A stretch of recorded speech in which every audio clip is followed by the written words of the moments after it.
Alors, en quelques mots, ben, le projet Interreg, comme vous le voyez, c'est un projet qui est donc cofinancé par l'Union européenne. Donc, c'est un programme de coopération transfrontalière. Et donc, il y a un financement européen et un cofinancement de la région wallonne et de la MEL, métropole lilloise. Voilà. Et donc, aujourd'hui, nous sommes en journée Social Lab sur le concept de propension pour ce projet Habitat Défi Jeunes. Alors, vraiment très rapide, très rapide. Le projet Habitat Défi Jeunes est un projet qui dure 4 années et on s'intéresse à la problématique justement des jeunes fragilisés, des jeunes en difficulté, des jeunes vulnérables. Il y a tellement de mots qu'on a utilisés et chacun ayant ses avantages, ses inconvénients, qu'on ne sait plus trop ce qu'on peut dire, d'autant qu'on a tous été jeunes et donc, à mon avis, tous en difficulté à certains moments. Et donc, ce projet sur 4 années a pour objectif de créer un module de formation au sein de 2 écoles sociales qui sont l'ISL du côté de l'île Maubeuge et de l'ALA à Mons. Je sais qu'il y a d'autres espaces aussi. Donc, ça, c'est le module formation avec plein d'activités. Il y a un module emploi où l'objectif, c'est de créer un cluster économique transfrontalier, entre autres, entre des structures donc, qui font de l'hébergement de jeunes ou de personnes en fragilité et qui ont également un atelier où il y a de la production, notamment de mobilier, etc. Du côté français, nous avons Arcadis à Roubaix et du côté wallon, nous avons l'Étape à Tournai et également Reloja du côté de Charleroi. Et puis, nous avons un module mobilité où l'objectif, c'est de créer un outil numérique qui va permettre aux jeunes de pouvoir se repérer sur les territoires. Voilà. Et moi-même, je suis Pascal d'Habitat et Participation, le partenaire chef de file de ce beau projet qui se termine fin 2022. Alors aujourd'hui, eh bien, cette matinée, elle est consacrée, comme on le sait, à la propension. Et donc, vous allez d'abord avoir le plaisir, j'espère, d'avoir un exposé débat avec Monsieur Oleg Bernas, donc d'une structure, je pense qu'il va sans doute nous présenter d'ici quelques minutes, avec en titre Cheminer avec Deligny et Julien, donc ils sont 2 personnes qui, par leur pratique ou par leur réflexion, ont pu justement approcher ce concept de propension avec l'intitulé qui continue Traces, circonstances, propension. Donc, tout le suspense est à venir. Et puis moi-même, je rajouterai quelques éléments qui permettront, je dirais encore, de donner quelques pistes et alors surtout de pouvoir introduire, j'ai envie de dire, la deuxième partie de cette matinée où, à partir d'un petit exposé rapide sur où est-ce qu'on en est avec cet outil numérique dont on vous parle et dont je viens de vous parler, de travailler en sous-groupe sur est-ce qu'il n'y a pas 2 modèles de travail social, hein, mais ça sera décliné à travers les exposés du matin, un modèle dit classique ou instrumental et un autre modèle dit en propension. Et donc, si on devait réfléchir à comment travailler en tant que travailleur social avec des jeunes en difficulté, comment est-ce qu'on ferait selon l'un ou l'autre modèle pour essayer de bien voir la différence entre les deux avec un retour en plénière et une fin de matinée où malheureusement, voilà, on ne pourra pas partager un repas. On espère que ce sera le cas la prochaine fois. Du coup, il y a ce premier exposé, donc Cheminer avec Deligny, Julien, Traces, circonstances, propension. Mais avant de donner la parole à Monsieur Oleg Bernas, j'avais envie de vous faire un tout petit détour, si je peux dire, par un certain Karl Popper, parce que j'ai envie de dire que chronologiquement, il vient avant Monsieur Deligny et Julien. Parce que quelque part, je pense que si on veut comprendre ce concept de propension, c'est aussi intéressant de voir tous les éléments qui, quelque part, ont amené à cette réflexion sur du travail social, sachant qu'en fait, ça n'est pas que une question de travail social. Donc, si vous tapez le mot propension, que ce soit dans YouTube ou sur Google, vous allez trouver des tas d'éléments qui sont plutôt scientifiques, qui sont parfois philosophiques, qui sont de tas de domaines différents, économiques aussi. Et donc, il faut savoir que quelque part, cette notion de propension n'est évidemment pas uniquement liée à la question du travail social. Et donc, du coup, je faisais ce petit détour par Monsieur Karl Popper. Donc, on est au tout début, 1902. Et je trouve que c'est assez intéressant le point de vue de départ. C'est de se dire que quelque part, il y a, dit-il, un mythe de l'induction. Alors, c'est quoi ce mythe de l'induction? C'est de dire que la causalité, elle est évidente. C'est-à-dire que quand j'ai une cause, j'ai un effet. Et si j'ai un effet, je dois donc y trouver la cause. Et lui, il remet tout cela en question. Il n'est pas le seul parmi les philosophes. Je pense que M. Oleg Bernas pourrait bien parler d'autres philosophes qui ont réfléchi sur ces questions-là, de se dire que finalement, on voit des faits, on voit des éléments, mais nous construisons, nous, êtres humains, des liens entre ces faits et ces éléments. Et donc, du coup, peut-être que deux éléments qui sont là devant nos yeux n'ont pas de lien, n'ont pas obligatoirement un lien. Et donc, il pose deux questions. Est-ce que tous les événements ont nécessairement un antécédent qu'on appelle cause? Donc, si je vois quelqu'un qui est dans la rue, est-ce que par définition, je peux identifier de manière sûre et systématique l'ensemble des causes qui font que cette personne se retrouve dans la rue, par exemple? Et quand cause il y a, est-ce que forcément cette cause va entraîner un effet? Est-ce que parce qu'un enfant ou un jeune est battu ou violenté dans sa jeunesse, est-ce que par définition, il va devenir délinquant? Je caricature, mais c'est pour donner des exemples par rapport à ce mythe de l'induction dont nous parle Popper. On avance, donc du coup, s'il y a un mythe de la causalité, il y a aussi, dit-il, à revoir cette notion de probabilité. Là, vous voyez qu'on est bien avec quelqu'un qui est aussi dans le scientifique et pas uniquement dans le travail social. Et donc, du coup, il remet en question un petit peu la notion de fréquence, où là, effectivement, il dit qu'il faut réfléchir aussi à la question de la fréquence, c'est-à-dire que si, c'est un petit peu l'exemple que je vous donnais tout à l'heure, on va dire 9 fois sur 10 des jeunes sans domicile fixe vont devenir délinquants. Et ça voudrait donc dire que quelque part, la probabilité repose sur le sujet, sur le jeune. Je sais que ce jeune, parce qu'il est en difficulté, il va devenir délinquant. Quelle est la fréquence, quelle est la probabilité et est-ce que je peux vraiment définir une probabilité, surtout quand on travaille avec du social et avec de l'humain? Et donc, il dit du coup que cette probabilité qui est quelque chose qu'on ne peut pas véritablement mesurer avec une réalité claire et nette, renvoie, dit-il, à un principe de propension, c'est-à-dire des tendances, des dispositions, des besoins.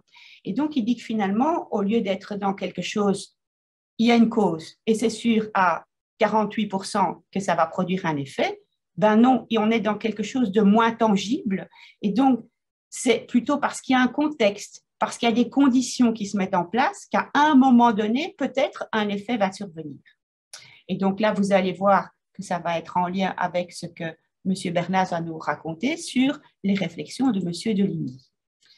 Du coup, ça revient aussi à changer complètement la vision du monde, c'est-à-dire, je pense que pour ceux qui s'intéressent, par exemple, à la théorie des cordes, etc., ce qui est fort d'actualité, eh bien, c'est que quelque part, on est dans un univers en propension, et donc, on ne peut pas, c'est toujours cette même idée, une cause qui produit un effet, et donc, on n'est pas dans quelque chose où une cause produit un effet, non, une cause produit un déploiement d'effets, et en plus de ça, ces effets produisent de nouvelles causes qui eux-mêmes produisent de nouveaux effets. Donc, on est dans une sorte d'univers en expansion.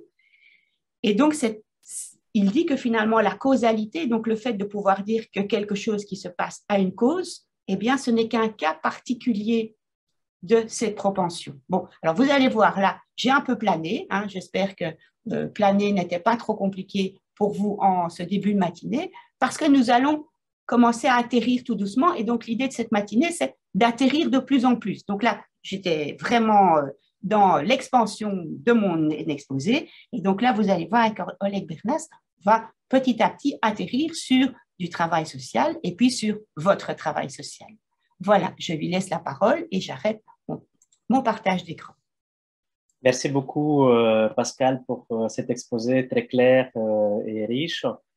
Je m'appelle donc Oleg Bernaz et voilà, je voulais discuter avec vous, réfléchir en fait ensemble sur quelques concepts centraux, me semble-t-il, comme celui de propension, mais aussi comme le concept de circonstance, le concept de trace et d'autres encore, tendance par exemple, qui vont nous aider, je pense, à mieux comprendre ou en tout cas vont nous permettre de débattre autour de ce modèle de la propension pour mieux saisir en fait c'est quoi la différence entre cette propension et l'efficacité instrumentale que Pascal a un peu mentionné au début de son exposé. Et voilà, donc je serais sans doute, et bien entendu, très, très curieux de voir un peu quelles seront vos réactions, vos questions, vos commentaires dans le sillage de ce que je vais modestement présenter. Alors, pour pouvoir présenter, j'ai un tout petit souci technique. En fait, finalement, je savais comment partager l'écran par Teams, par Zoom. Peut-être, Pascal, si tu veux bien m'aider un peu pour que je puisse D'accord. Donc, moi aussi partager le PowerPoint.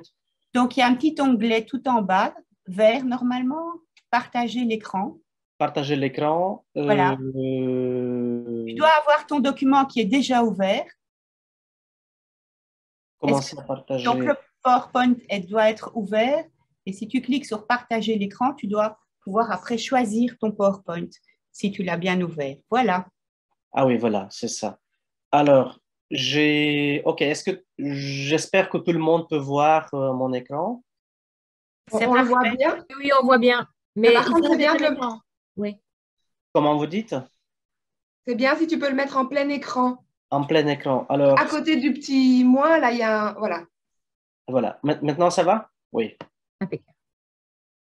Voilà, donc comme l'avait dit Pascal, il y a effectivement beaucoup d'auteurs, en fait, à partir desquels on peut aborder ce concept de propension.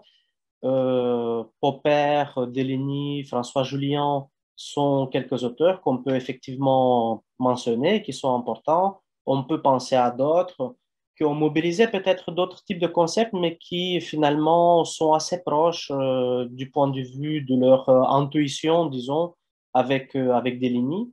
On peut penser à des philosophes français contemporains comme Foucault, comme Deleuze, comme Althusser, qui eux aussi, en fait, ils ont analysé le statut du concept de causalité, hein, ce que Pascal a un peu abordé avec Popper.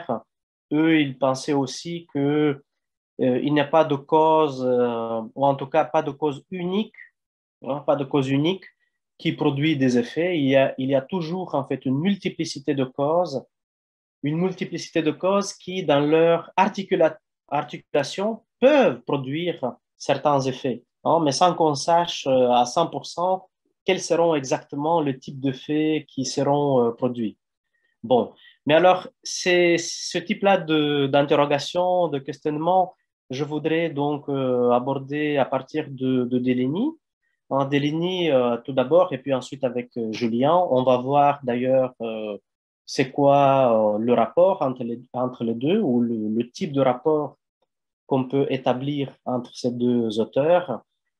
Donc, je vais commencer avec Deligny d'abord. Pourquoi Deligny? Parce que Deligny a travaillé avec des enfants qu'on juge aujourd'hui incasables. Alors, pour employer son mot à lui, ces termes à lui, ce serait plutôt implaçable. Hein. Il a travaillé avec des enfants qui ne rentraient dans aucune case. C'était tellement compliqué pour les établissements scolaires, pour les services psychiatriques, par exemple. Hein. C'était tellement dur qu'en fait, ces services renvoyaient ces enfants à Deligny. Hein. Il était cette figure notoire à l'époque. Ce pédagogue, en fait, cet éducateur qui recevait des enfants irrecevables, hein, irrécupérables, selon certaines descriptions faites par des directeurs des établissements scolaires ou autres. Donc voilà, c'est d'abord Deligny, un éducateur qui a travaillé avec des enfants incasables. Il a réfléchi beaucoup, en fait, sur la question des règles d'action dans les services d'hébergement.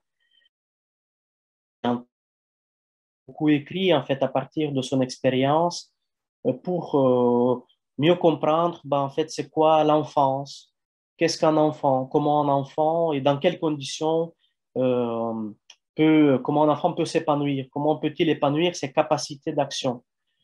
Voilà.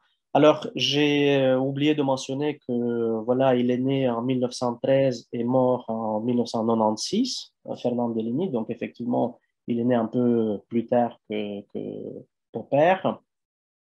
Et alors, je voudrais pour vous exposer, pour commencer un peu à aborder petit à petit, hein, doucement, les éléments centraux de la propension, mais à partir de Deligny, je voudrais commencer avec quelque chose de tout à fait concret. Et Deligny a toujours pris le soin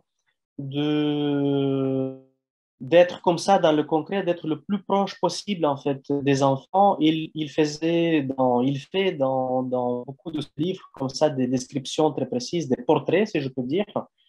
Et donc, je voulais commencer avec quelques portraits de quelques enfants jugés irrécupérables, difficiles, comme l'a dit Pascal, difficiles, compliqués.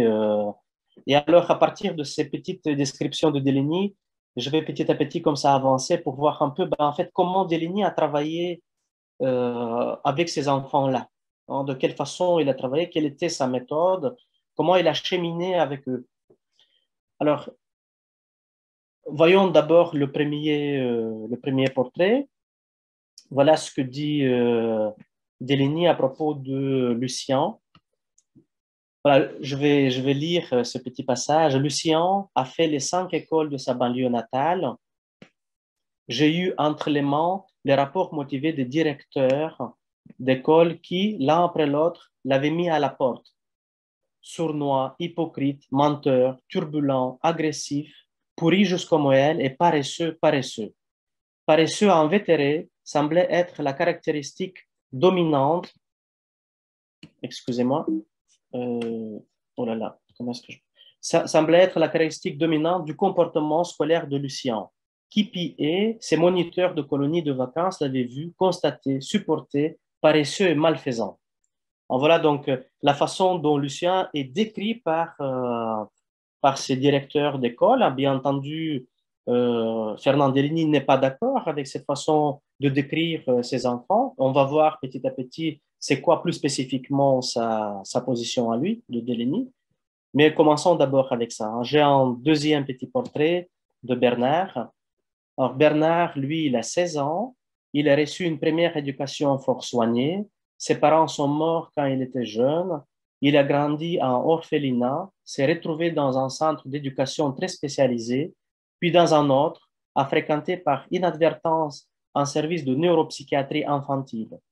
Il a passé quelques mois chez l'un de nos correspondants. Il a mis 15 jours à s'apercevoir qu'il était là comme chez lui, c'est-à-dire qu'il était boudeur, exigeant, un peu paresseux, mais très gentiment, très poliment. Voilà donc le deuxième portrait d'un autre enfant jugé difficile, compliqué. Et puis enfin, le troisième, lui, il a 17 ans. Il est absolument un produit de l'époque. Agréable à voir, désenvolte, baratineur, les cheveux lisses sur les côtés, écrêtés sur le dessus avec quelques frisotures soigneusement naturelles, le pantalon retroussé au-dessus de la cheville, ayant goûté de toutes les disciplines, de l'école de Mousse à la République des enfants. C'est, ainsi disent ceux qui le connaissent bien, un petit profiteur, un petit égoïste, peu ménager du bien d'autrui et qui va jusqu'à menacer sa bonne et brave vieille tutrice pour lui extorquer de l'argent, se saouler et courir les vilaines filles. Voilà le portrait d'un autre enfant compliqué. C'est seulement quelques-uns des portraits que Deligny a comme ça dessinés. Il y en a beaucoup d'autres. J'ai choisi donc quelques-uns simplement pour vous donner donc l'exemple de quelques enfants avec lesquels Deligny a beaucoup travaillé et qui ont été jugés comme étant irrécupérables, trop compliqués, implaçables ou, comme on dirait aujourd'hui, incasables. Hein. Voilà. Alors, je disais que Deligny, lui, il n'était pas d'accord avec cette façon de percevoir ces enfants-là. Et alors, je voudrais tout d'abord vous dire pour avancer un petit peu, je voudrais d'abord vous dire de manière plus nuancée contre quoi il s'était positionné, hein, Deligny. Qu'est-ce qu'il n'appréciait pas finalement dans cette façon de percevoir ses enfants? Alors, on peut s'appuyer sur une image qui reflète quoi? Eh bien, en fait, je vais vous la montrer. C'est cette image hein, de qu'est-ce qu'on voit ici. Et c'est à partir de cette image qu'on peut voir finalement ce avec quoi Deligny n'était pas d'accord. Hein. Et puis, on va voir petit à petit quelle était plus spécifiquement, plus positivement, si je peux dire, sa position. Et on va voir tout doucement comme ça l'importance du concept de propension à partir de cette démarche de Deligny. Mais alors, dans cette image, qu'est-ce qu'on voit? On voit un arbre qui est tordu, hein, qui pousse de manière tordue. On voit à côté un bâton tout droit et un fil comme ça qui entoure l'arbre et le bâton, qui a donc pour rôle comme ça de redresser cet arbre. Et alors, cette image, elle a été utilisée au XVIIIe siècle pour refléter le travail des orthopèdes, hein, de l'orthopédie. C'est-à-dire, ça montrait quoi? En fait, ça montrait le travail des chirurgiens qui avaient donc pour... qu'est-ce qu'ils faisaient, ces médecins? C'était de, comment dire, redresser le corps, comment dire, le corps les os qui poussaient de façon tordue des enfants. Et donc, ces médecins ils avaient pour rôle de redresser le corps des enfants. Alors, ce qui est important, c'est qu'à l'époque et plus tard encore, hein, les psychiatres et les pédagogues se sont inspirés de cette image pour analyser le travail de l'éducation. Hein. Et ils disaient, ben voilà, nous aussi, on travaille avec des enfants qui sont moralement tordus, et nous, les pédagogues, nous avons pour rôle de les redresser, de les remettre sur le bon chemin. Hein? Et donc, en fait, les pédagogues et les psychiatres se sont beaucoup inspirés de cette image que vous voyez ici, hein, qui reflétait en réalité au début le travail de l'orthopédie. Et alors, Deligny dit, non, mais en fait, je suis en désaccord avec ces pédagogues qui croient qu'il y a des enfants qui sont tordus ou qui poussent de façon tordue. Et je suis en désaccord pour dire que notre méthode à nous, des pédagogues et des éducateurs, c'est de le redresser. Comme si, hein, comme s'il y avait quelque chose comme une norme, comme ce bâton tout droit, hein, des normes claires qui sont universellement acceptées en société. Hein, donc, comme s'il avait ces normes-là et comme si, par rapport à ces normes, on pouvait observer des déviances. Ah ben voilà, en fait, il y a des normes qu'on accepte et dans le comportement des enfants, on peut constater des déviances qu'il s'agit de corriger. Et Deligny, il était complètement en désaccord avec ce type-là d'image. Il pensait qu'il faut travailler autrement avec ses enfants. Hein, on dirait, en fait, et c'est ce que disaient finalement les directeurs des écoles, des enfants, où étaient ces enfants que j'avais cités au début, hein, Louis, Bernard, Lucien. Ces directeurs d'école, ils diraient que ben voilà, en fait, ce sont des enfants un peu tordus, en fait, moralement, comme cet arbre qui pousse de façon tordue. Et Deligny, lui, il essayait de travailler différemment avec eux, sans mobiliser ces normes implicites à partir desquelles on peut juger la déviation du comportement de ces enfants. Mais alors, comment travailler Deligny, hein? S'il refuse en fait cette image, s'il refuse cette façon d'analyser, de comprendre le comportement, l'action de ses enfants, s'il refuse ça, ben, qu'est-ce qu'il met à la place? Comment est-ce que lui, il a travaillé avec ces enfants-là? Alors, pour commencer un petit peu à voir ben, de quelle façon Deligny, lui, il a travaillé avec ses enfants, je voulais vous citer un petit témoignage, comme ça, une petite citation de Jean Houry, un auteur que peut-être vous connaissez un peu. C'est un psychiatre français qui a travaillé à la Borde, notamment, et qui donc a rencontré Deligny. Il a beaucoup apprécié Deligny. Et voilà ce qu'il disait à propos de Deligny. Alors, je cite un peu Jean Houry. Quand Deligny a créé la Grande Cordée avec la recommandation de Vallon, il avait un petit bureau près de la République, rue René Boulanger. Il avait une boîte avec des fiches de noms de gens qu'il avait connus dans les auberges de jeunesse, les foyers de travailleurs. Il recevait des adolescents un peu délinquants, de 16 ou 17 ans, un peu perdus, et il leur disait « Bon, qu'est-ce que tu veux faire ?» Alors un tel disait « Je veux être aviateur. » Et il l'envoyait chez l'un de ses copains qui était mécanicien dans un aéroport à Orly. La consigne était de recevoir l'adolescent sans rien modifier en soi-même, à sa façon d'être et de vivre. Au bout de 8 jours, le gosse en avait marre de regarder. Il rentrait en disant « Je ne veux plus être aviateur. » « Bon, lui disait Deligny, alors qu'est-ce que tu veux faire? Je ne sais pas, m'occuper des vaches. Alors il prenait une autre fiche et il l'envoyait dans une ferme. Bon, voilà un petit peu ce que disait Jean Houry à propos de Deligny. Et qu'est-ce que je voulais dire, moi, à partir de cette citation? Bon, Ce sur quoi s'appuyait donc Deligny, ce n'était pas donc des normes, si vous voulez, ce bâton tout droit comme ça, à partir duquel il s'agit de mesurer des déviances. Il s'agissait en fait de s'appuyer des enfants. C'est pour ça qu'il demande, bon, d'accord, mais qu'est-ce que tu veux faire, toi, Lucien, Bernard? Qu'est-ce que tu as envie de faire? Et les enfants répondaient, bah, comme ici, bah, voilà, je veux être aviateur. Et ce qui se passe, c'est que Deligny, il avait construit tout un réseau comme ça, il avait un réseau d'amitié. Hein, il avait un ami qui travaillait dans une fabrique d'avions, usine d'avions, un autre qui avait une ferme. Et donc, il avait ce réseau et si l'enfant répondait, bah voilà, je veux travailler, m'occuper des vaches dans une ferme, et bah en fait, il regardait un petit peu quels sont les amis qui peuvent recevoir cet enfant pour qu'il puisse accomplir, réaliser son désir. Hein, c'est un petit peu comme ça que Deligny travaillait. Il essayait de voir d'abord un peu quel était le désir hein, de chaque enfant, et puis ensuite de trouver un peu quelles sont les conditions de réalisation de ce désir. J'espère que c'est clair. Hein, je vais avancer petit à petit. Hein, comment dire, par désir, je voulais, bon, c'est quelque chose de peut-être pas évident à définir. Anne-Catherine, tu voulais intervenir un peu? J'ai le sentiment. Non, non, je voulais te dire qu'en tout cas, pour ma part, moi, c'était très clair. Voilà. Ah oui, d'accord. Parce que c'est ça l'embêtant avec le Zoom, en plus, quand tu partages, c'est que tu ne vois pas la tête des gens. Et donc, je n'ai pas de remarques dans le chat. Donc, s'il y a des questions, n'hésitez pas aussi à peut-être vous manifester ou mettre dans le chat. Oui, tout à fait, merci. Voilà, c'est vrai que moi non plus, je n'ai pas une grande habitude à faire des présentations comme ça en ligne, donc j'espère que c'est clair et sinon, je suis bien entendu tout à fait ouvert à tout commentaire, à vos questions de clarification peut-être, de compréhension.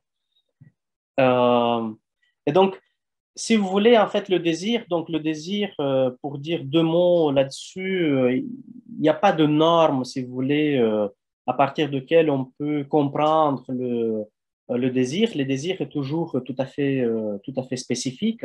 On va en venir petit à petit au concept de propension, mais je peux déjà l'annoncer petit à petit.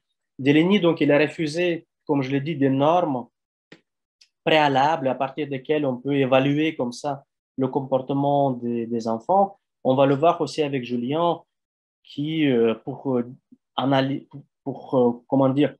analyser son concept de propension, il disait qu'il n'y a pas de modèle, de modèle extérieur, hein, de modèle extérieur qu'il s'agit d'appliquer dans la pratique pour qu'il devienne efficace. Hein. Il faut faire attention à la spécificité des circonstances, du contexte dans lequel se déploie l'action des individus. Bon, il faut s'appuyer sur les rapports de force qui sont déjà présents dans le contexte d'action des individus. Bon, pour Deligny aussi, hein, il n'y a pas ce modèle préalable à partir duquel on peut évaluer l'action ou le désir des jeunes. Le désir, il faut le saisir dans sa spécificité. Hein, le désir est quelque chose de subjectif, il est singulier à chacun d'entre nous, et c'est en cela qu'il se différencie principalement du besoin, le besoin est objectif. Hein, pour donner un petit exemple un peu trivial, vous m'excuserez, mais voilà, le besoin, on peut dire que chacun d'entre nous a besoin de boire, par exemple, 1 litre d'eau par jour. Donc, voilà, le besoin est l'objectif, alors que le désir, lui, il est subjectif. Hein, le désir dépend de nos choix, de nos valeurs. Voilà. Alors, ceci étant dit, se pose la question en même temps jusqu'à quel point doit intervenir l'éducateur pour rendre possible l'accomplissement ou la réalisation du désir des jeunes. Hein, on va y revenir un petit peu plus tard. Je vais encore rediscuter par un autre biais cette question. Alors, je ne sais pas s'il y a des questions déjà. Je vois que peut-être dans les commentaires, il y a des questions. Malheureusement, je ne peux pas les voir. Juste une petite remarque de Pascal qui dit par exemple, boire un bon verre de vin, c'est un désir. C'est un désir, voilà. Et ça dépend voilà, quel type de vent, rouge, blanc. Donc voilà, c'est quelque chose de subjectif. Chacun s'appuie sur ses valeurs à soi pour s'orienter, pour accomplir et réaliser son désir.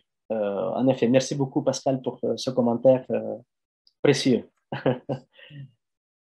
Alors, je voulais encore avancer un peu pour dire, avec Deligny, hein, pour dire que en refusant cette image-là de l'arbre qui pousse de façon tordue, Deligny avait refusé dans son travail la méthode. Hein. Il a dit, on va voir dans quelques petites citations, qu'il ne s'est jamais appuyé sur aucune méthode. Hein. Il a travaillé toujours sans méthode. Alors, je voudrais simplement rappeler que méthode, c'est un mot qui vient du grec ancien méthodos, et méta, ça veut dire but, finalité, et odos, ça veut dire chemin. C'est un joli concept, en fait, à vrai dire, hein, méthode, et puis c'est intéressant, mais pourquoi Deligny refuse-t-il ce concept de méthode? Hein? Mais voilà, méthode, ça veut dire donc un chemin qui va vers, qui a une finalité, hein? Un chemin qui mène vers quelque chose, vers un but. C'est ça la méthode, en fait. Et c'est étonnant quand Deligny refuse la méthode, en fait, il refuse et le chemin et le but. On peut se demander, mais alors, si on refuse la méthode dans notre accompagnement des jeunes, comment est-ce qu'on peut encore les accompagner s'il n'y a pas de méthode? C'est-à-dire s'il n'y a ni but ni chemin. Alors, comment faire? Comment faire si on refuse ça? Et voici donc ce que dit Deligny à propos de la méthode lorsqu'il a analysé son propre travail. Hein, il a dit, il ne s'agit pas de méthode, je n'en ai jamais eu. Il s'agit bien là, à un moment donné, dans des lieux très réels, dans une conjoncture on ne peut plus concrète, d'une position à tenir. Il ne m'est jamais arrivé de pouvoir la tenir plus de 2 ou 3 ans. À chaque fois, elle était investie, cernée, et je m'en tirais comme je pouvais, sans armes et sans bagages, et toujours sans méthode. Et puis il dit dans l'autre passage que je cite ici dans la même page, toute méthode, tout système efficace dans le moment de leur découverte, une fois décrits, livrés, ne font que renforcer l'institué, quel qu'il soit. Bon, c'est un petit peu, ça aggrave un petit peu les choses, hein, ça nous met dans une position un petit peu problématique, parce qu'encore une fois, si on refuse la méthode, ça a l'air d'être un peu anarchique, en fait, un peu comme ça. Ben, qu'est-ce que ça veut dire finalement? Comment est-ce que, au bout de compte, on peut accompagner les enfants, comme disait Pascal, difficiles, hein, si on n'a pas de méthode? Est-ce que ça ne va pas compliquer les choses, en fait, si on n'a pas de méthode? Bon. Alors, pourquoi Deligny, pour être un peu plus précis, pourquoi il avait refusé la méthode? Dans la deuxième partie que j'avais citée, dans le deuxième petit passage, il dit que toute méthode, en fait, elle renforce l'institué quel qu'il soit. Bon, et ce mot institué, ça dit quelque chose de bien précis parce que pour lui, l'institué, c'est le résultat de l'institué, hein, il faut le rapporter à quelque chose d'instituant. C'est dans ce rapport avec l'instituant qu'il faut comprendre l'institué. Et pour lui, la méthode, c'est du côté de l'institué, c'est-à-dire quelque chose qui est figé. L'institué, c'est le résultat d'une dynamique préalable. Et d'ailleurs, on va voir avec Julien, hein, ce rapport entre institué et instituant, on peut dire c'est peut-être le rapport entre cause et effet. Bon. Multiplicité de causes et effets d'ailleurs. Hein. Mais en tout cas, Deligny, lui, il a refusé l'institué parce que c'est simplement le résultat d'un processus préalable. Et pour lui, ce qui est plus important, c'est précisément le processus. C'est quelque chose qui est dynamique, qui est vivant, si vous voulez. Pour lui, l'institué, c'est précisément, si vous vous rappelez l'image que j'avais discutée au début, l'institué, c'est le bâton tout droit, figé. C'est ça l'institué. Hein. Et l'instituant, c'est quelque chose de dynamique, de vivant, c'est-à-dire l'arbre. Hein. Cet arbre, même si on peut dire qu'il pousse de façon tordue, l'arbre, c'est quelque chose de vivant, de dynamique. Et notre travail dit Deligny, notre travail d'éducateur doit s'appuyer sur cette vivacité, sur cette dynamique-là. Hein, pour lui, c'était très étonnant que certains pédagogues se sont appuyés sur quelque chose de, si vous voulez, finalement sur quelque chose de mort, de rigide, de figé. Comment peut-on s'appuyer sur quelque chose de figé et de mort pour analyser notre travail avec les jeunes, hein, avec quelque chose, les jeunes, c'est-à-dire avec le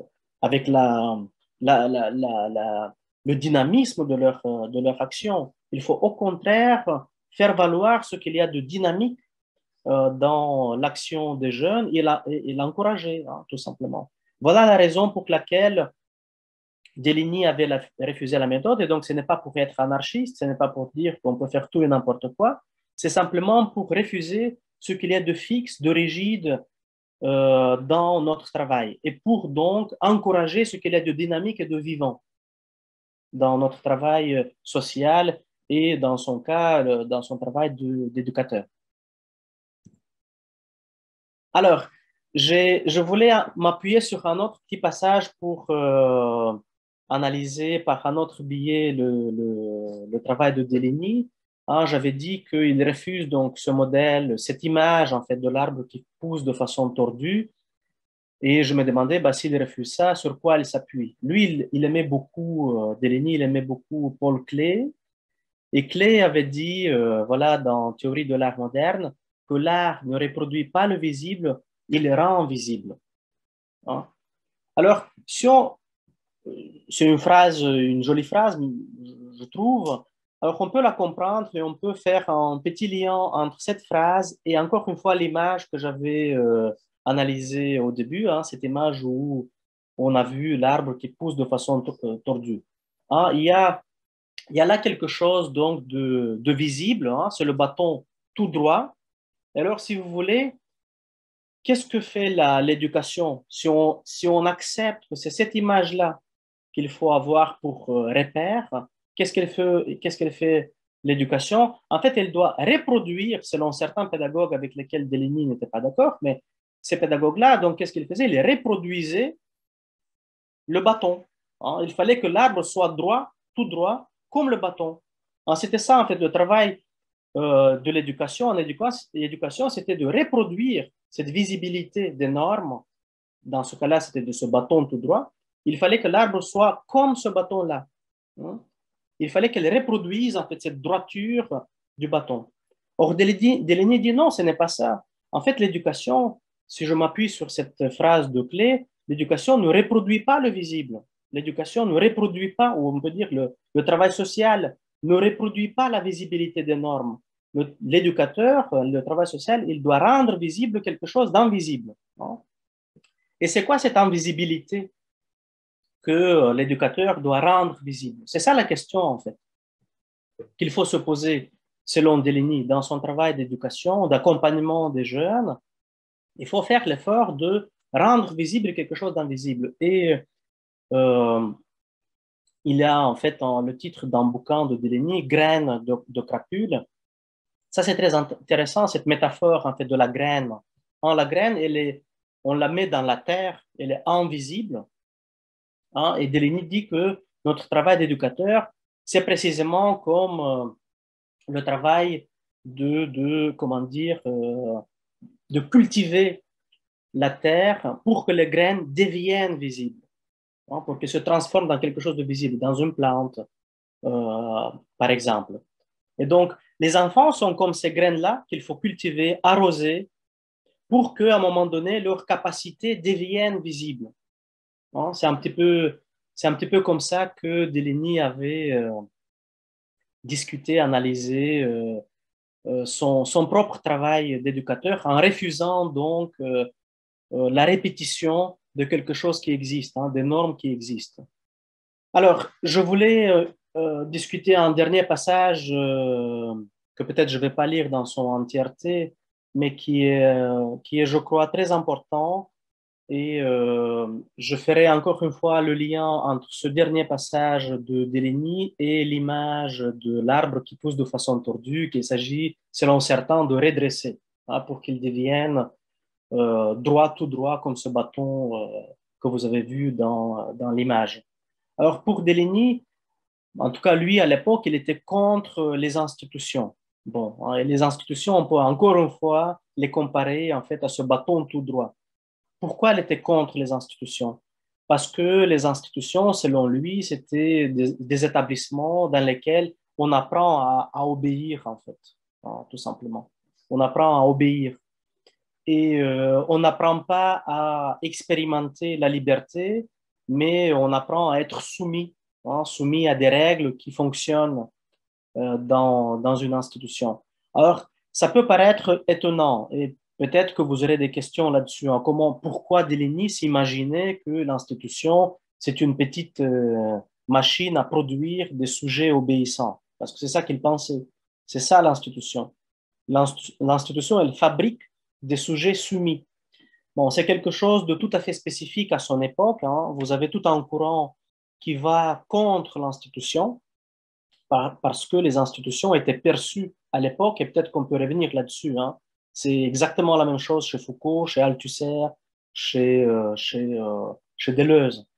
Mais voilà, chez Deligny aussi était tout à fait contre l'institution. Et d'ailleurs, il a toujours, quand il a travaillé avec les enfants, je l'avais dit un peu au début, il a créé tout un réseau pour que les enfants puissent séjourner ailleurs que dans leur milieu d'origine. C'était pour lui très important de les inscrire dans un circuit pour qu'ils puissent expérimenter différemment leurs désirs et leur liberté. C'était une espèce de fuite des institutions qu'il a fortement critiqué. Voilà. Donc, il disait que quand on entre dans une institution, on ne fait qu'obéir et quelque chose reste dehors. Vous voyez, je l'ai un peu surligné en bleu au milieu de la citation. Pour lui, il y a quelque chose, quelqu'un entre à l'institution et ce quelqu'un, il obéit, mais il y a quelque chose qui reste à l'extérieur. Et ce quelque chose qui reste à l'extérieur, c'est quelque chose de très vivace, comme le dit Deligny, du chien-dent. Ça, c'est très intéressant, en fait, qu'il a du chien-dent. Pourquoi elle emploie ce mot chien-dent, cette mauvaise herbe, en fait? C'est pour un peu, refléter finalement son travail avec des enfants jugés un peu difficiles, irrécupérables, un peu comme cette mauvaise herbe qui pousse un peu de façon sauvage, un peu partout. Lui, il croyait que, au contraire, il y a là quelque chose de très, très vivace, très dynamique, très vivant, et il s'agissait pour lui de sauver cette vivacité pour lui donner en fait d'autres conditions de réalisation que les institutions, par exemple, les établissements scolaires. Bon, c'est peut-être un petit peu abstrait pour vous, j'espère que c'est un peu clair, sinon je serais bien entendu très très content de revenir sur ces différents points.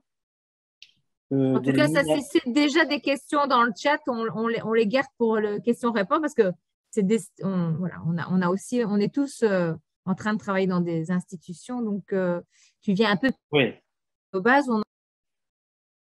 Oui, tout à fait. Tout à fait, Anne-Catherine. Moi aussi, je travaille dans une institution.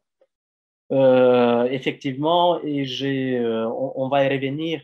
Je ne pense pas qu'il faille. Je ne pense pas qu'il faut, comme ça, être d'accord avec Deligny. Il faut le situer dans son contexte dans lequel il a travaillé pour comprendre pourquoi, en fait, il était tellement en désaccord avec les institutions.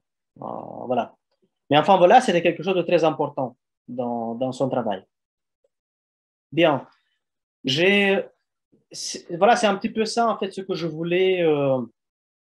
voulais présenter en m'appuyant un peu sur Deligny.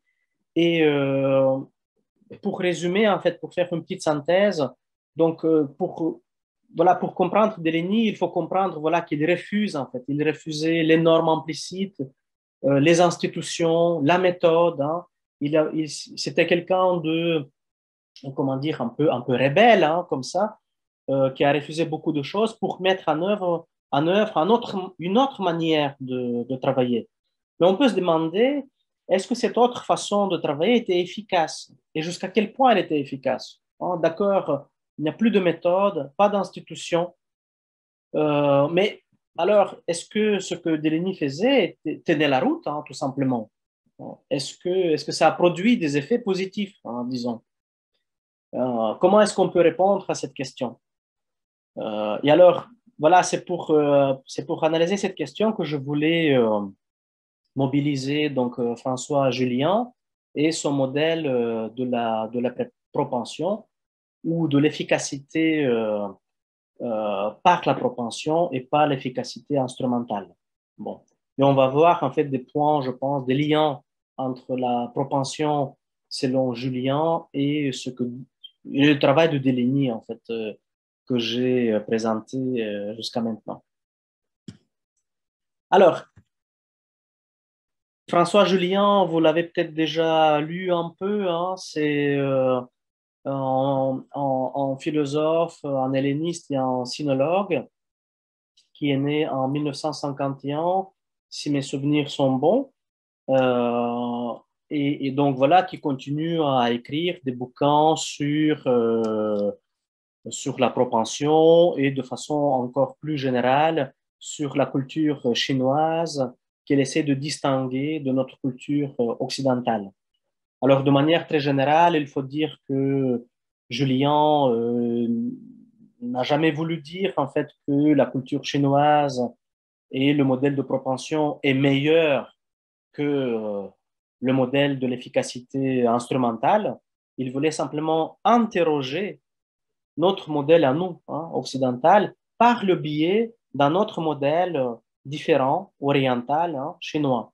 Donc, il s'agissait pour lui, en fait, de montrer qu'il y a d'autres façons d'agir, d'autres façons de penser, et du coup, ça nous permet de nous comprendre mieux nous-mêmes. Voilà. Donc, son intention, si vous voulez, profonde, n'était pas de contester, mais de mieux comprendre qui nous sommes par le biais d'une autre culture, en l'occurrence chinoise. Alors, pour comprendre la propension, je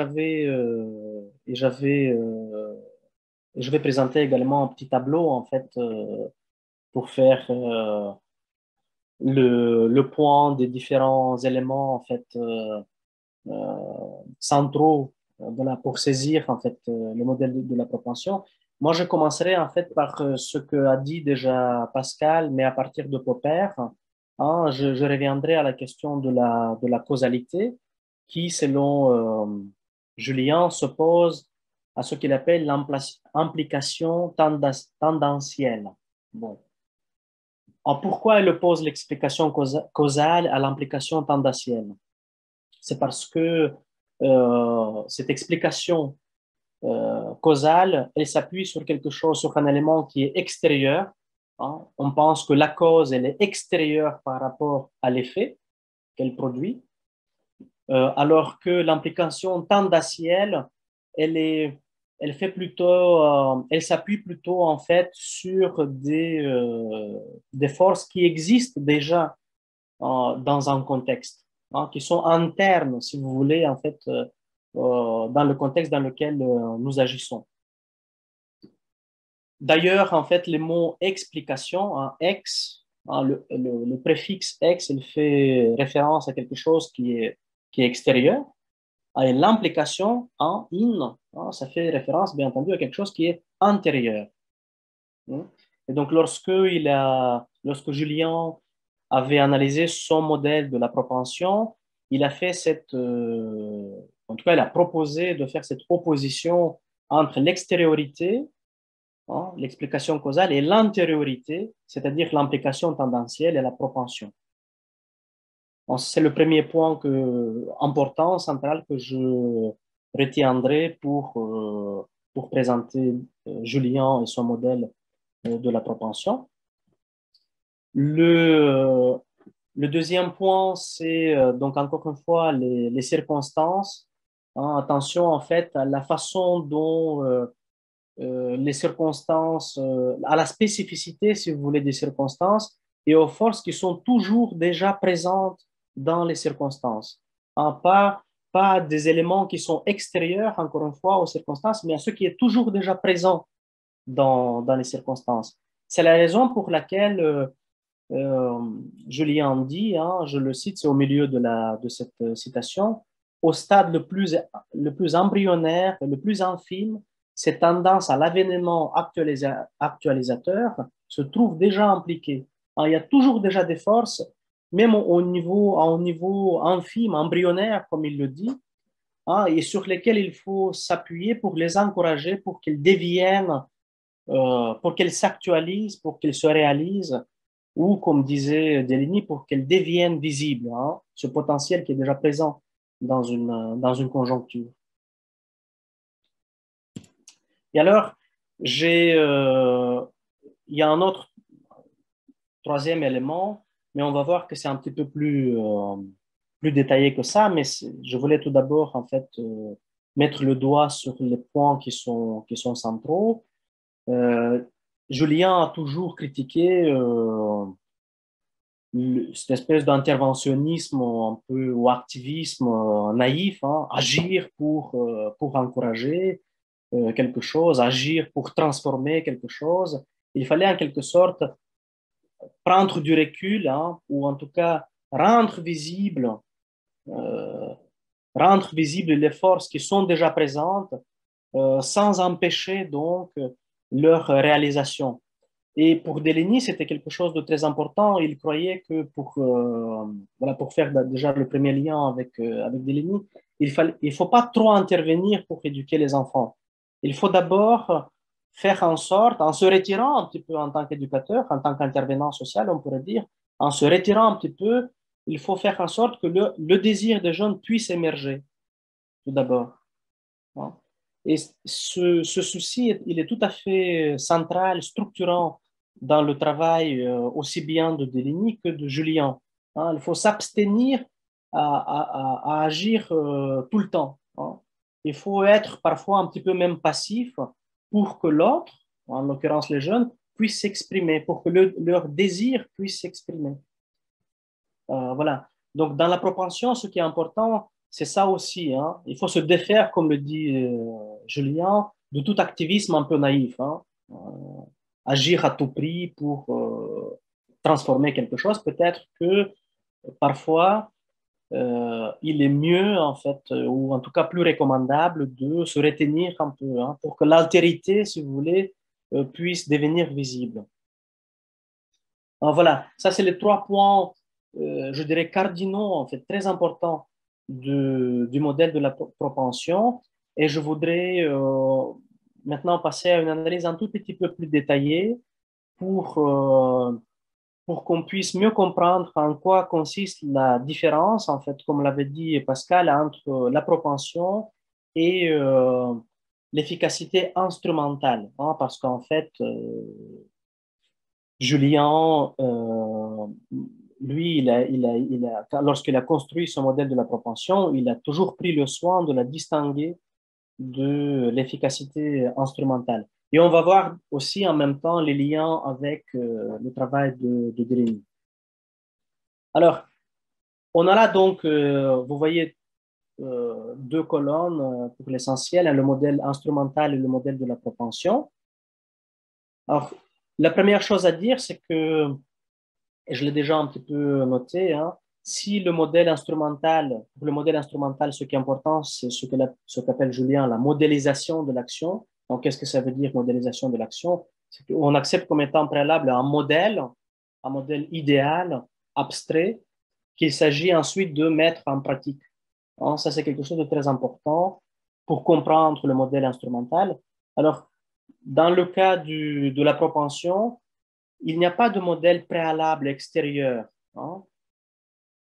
Dans le cas de la propension, il faut faire attention à la spécificité du processus même dans lequel nous sommes engagés. Hein, si je peux employer ce mot, peut-être un peu jargonnant, en fait, ce qui est important, c'est l'immanence, hein, l'antériorité du processus et pas les modèles extérieurs qu'il s'agit d'appliquer dans la pratique. Et on a là, en fait, la deuxième, d'ailleurs, différence entre le modèle instrumental et le modèle de la propension. Hein, le modèle, puisqu'il est extérieur, ben, en fait, il s'agit de l'appliquer, hein, de le mettre en pratique.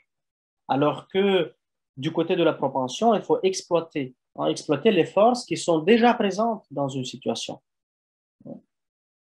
Donc, l'exploitation, c'est le deuxième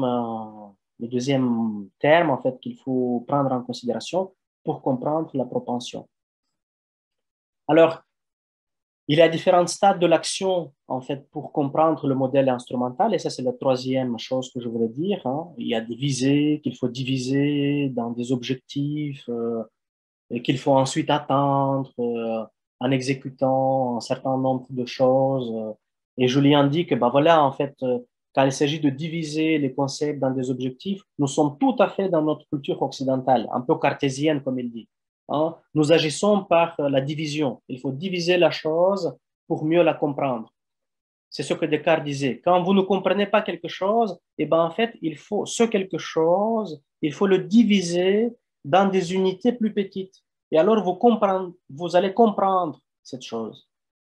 Si c'est inintelligible, c'est parce que c'est trop complexe. Et ce complexe, il faut le diviser. Et voilà, et Julien dit que ça fait partie tout à fait de notre identité occidentale. Alors que pour du côté du modèle de la propension, il s'agit de l'accompagnement et de la consolidation, de l'articulation, j'ai envie de dire aussi, des différentes forces qui sont présentes en fait dans un contexte d'action. Il ne s'agit pas de diviser, mais de s'appuyer sur des potentiels déjà présents dans un contexte d'action. Ce qui est important aussi, c'est et là, quand on voit le mode d'efficacité recherché, indirect, indirect, ce qui est important, et là, on peut faire un lien avec Deligny, sans doute, hein. Deligny n'a jamais cherché à accomplir, si je peux dire, directement le désir des enfants. Il s'agissait de leur donner des conditions de réalisation, hein. C'est par le biais des conditions qu'il s'agit de réaliser le désir des enfants. Et dans ce sens-là, effectivement, Deligny, il est du côté du modèle de la propension. Et d'ailleurs, par rapport au point que j'avais présenté jusqu'à maintenant, effectivement, pour Deligny, il s'agissait aussi de comprendre la spécificité des conditions qui peuvent en fait permettre aux jeunes de réaliser leurs désirs. Il ne s'agissait pas pour lui en fait de appliquer un modèle extérieur, comme on peut le constater lorsqu'on regarde le modèle instrumental. Hein, quand j'avais présenté cet arbre, en fait, cette image de l'arbre tordu, c'est une espèce de modèle qu'il s'agit d'appliquer dans la pratique, hein. Évidemment, Deligny n'était pas du tout d'accord avec ça, parce qu'il considérait qu'il faut faire attention aux conditions et la spécificité, à la singularité des conditions dans lesquelles notre action peut se déployer et dans lesquelles nos capacités peuvent se réaliser. Alors, bien entendu, et je pense qu'on le comprend assez facilement, il n'y a pas de planification préalable, puisqu'il n'y a pas de visée qui se divise dans des objectifs. S'il n'y a pas de planification préalable, ce qui est important du côté du modèle instrumental, du côté du modèle de la propension, ce qu'il faut, c'est d'encourager l'accomplissement des forces qui sont présentes dans une conjoncture et qui peuvent être, comme l'avait dit Julien dans l'une des citations, elles peuvent être à un stade embryonnaire, hein. Et donc, pour lui, ce qui est important, c'est en refusant donc ces modèles préalables, et de faire en sorte que ce stade embryonnaire puisse s'accomplir, hein, puisse se réaliser, puisse se développer, tout simplement.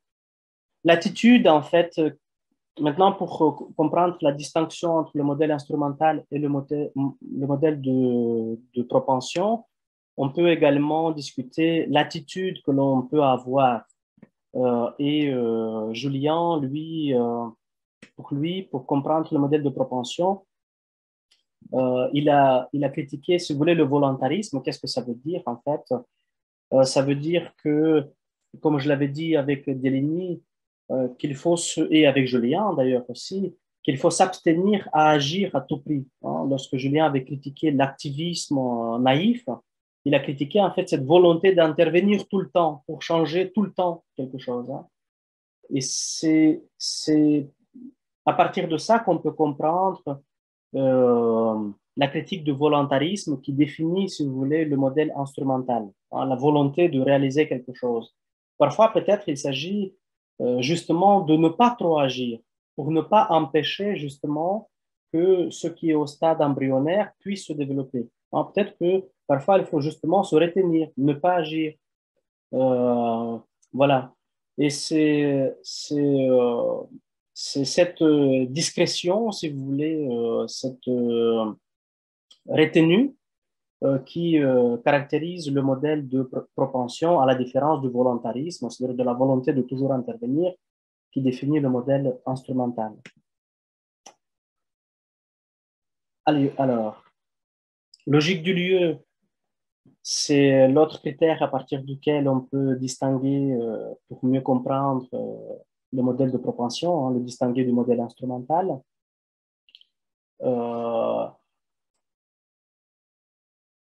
Alors, pour Julien, hein, j'ai mis là sans lieu propre.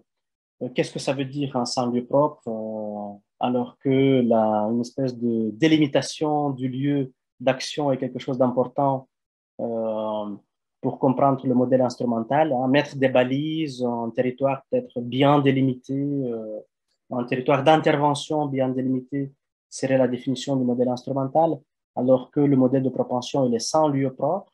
Qu'est-ce que ça veut dire?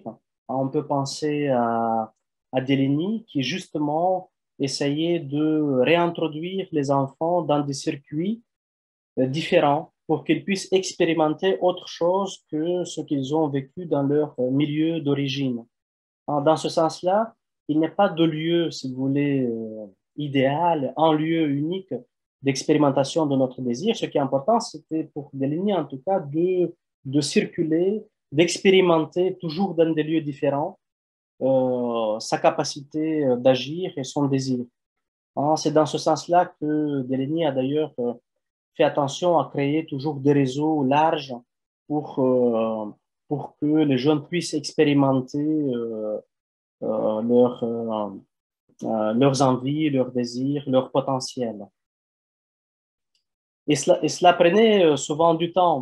Peut-être vous vous rappelez de la citation que j'avais donnée un peu au début de Jean Houry, avec un enfant qui disait, bon, moi je voulais être aviateur et après ça, il a changé d'avis, non, je veux m'occuper des vaches dans une ferme.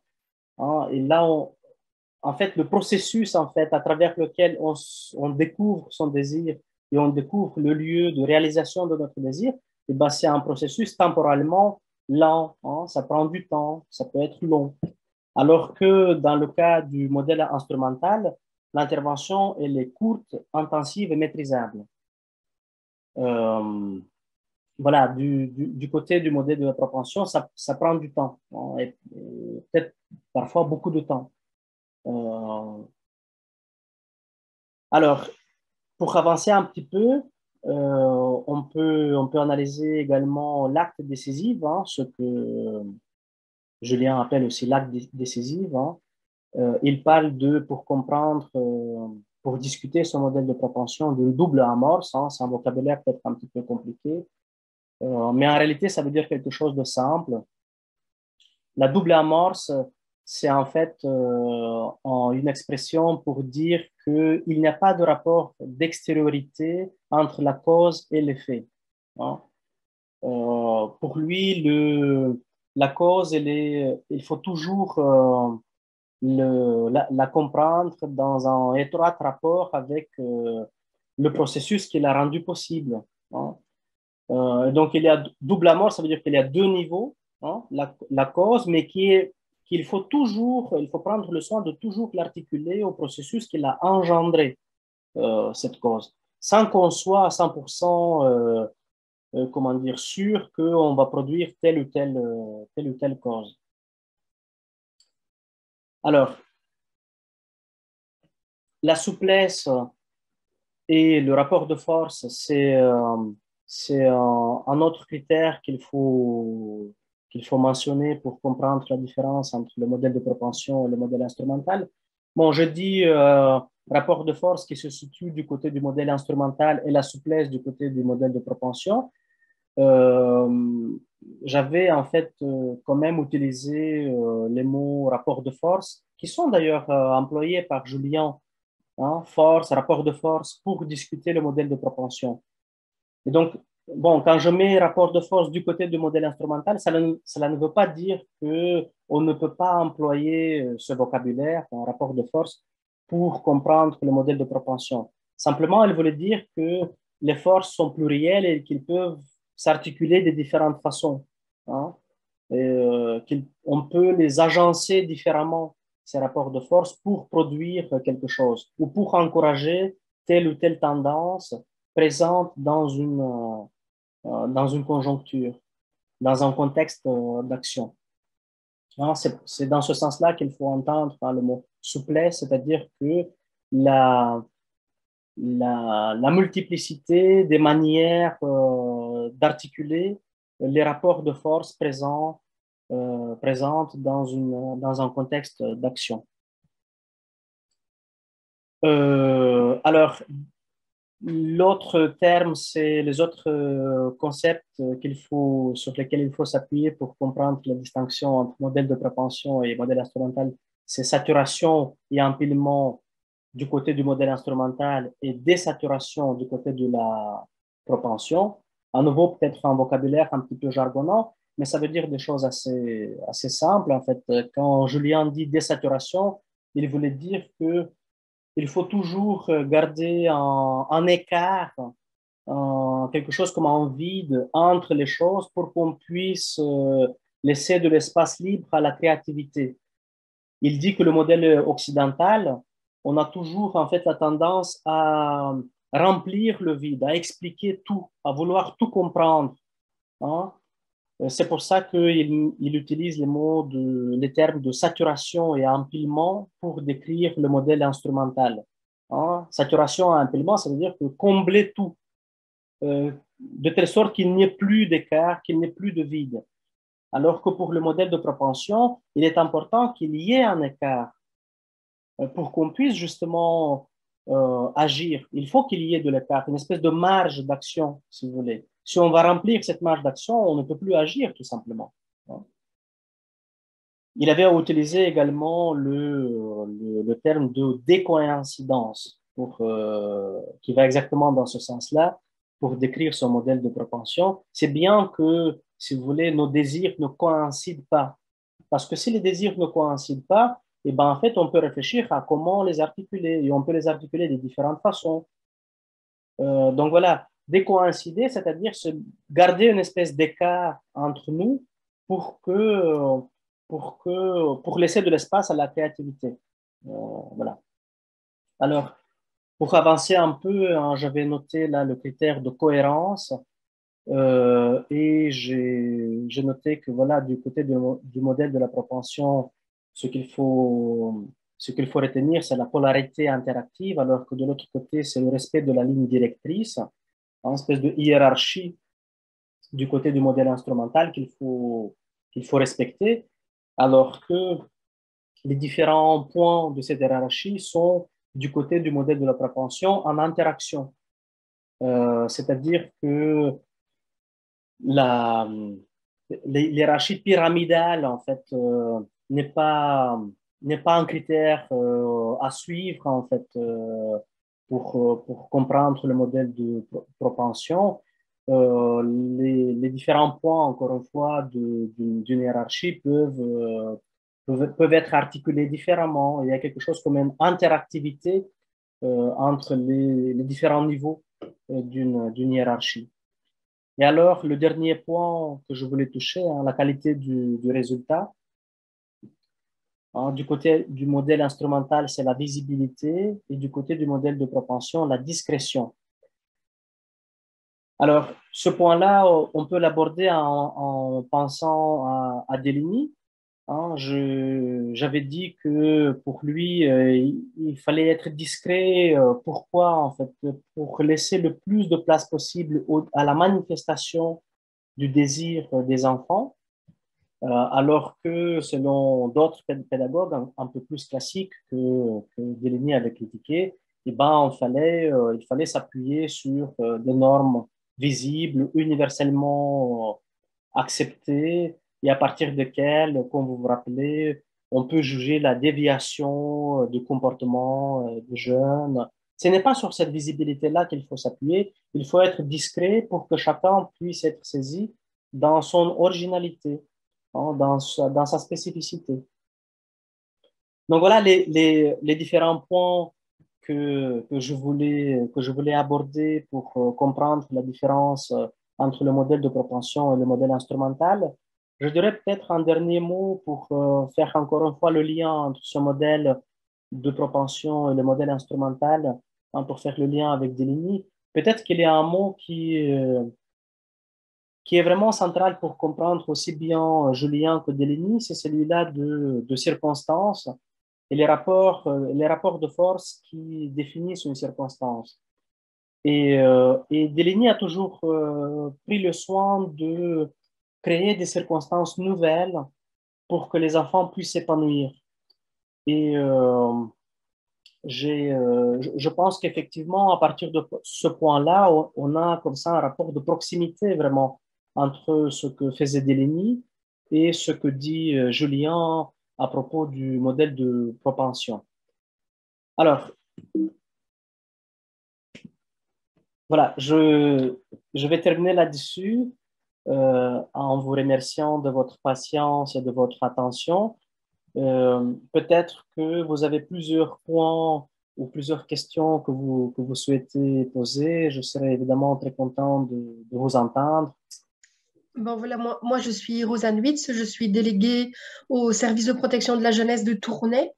Et donc, l'exposé de M. Bernaz m'intéresse et m'interpelle beaucoup dans le cadre de ma pratique professionnelle parce que on est, en tout cas, dans l'aide à la jeunesse, en tout cas pour ma part, puisqu'on Oui. est dans la protection, ça veut dire qu'il y a un jugement qui décide d'une mesure.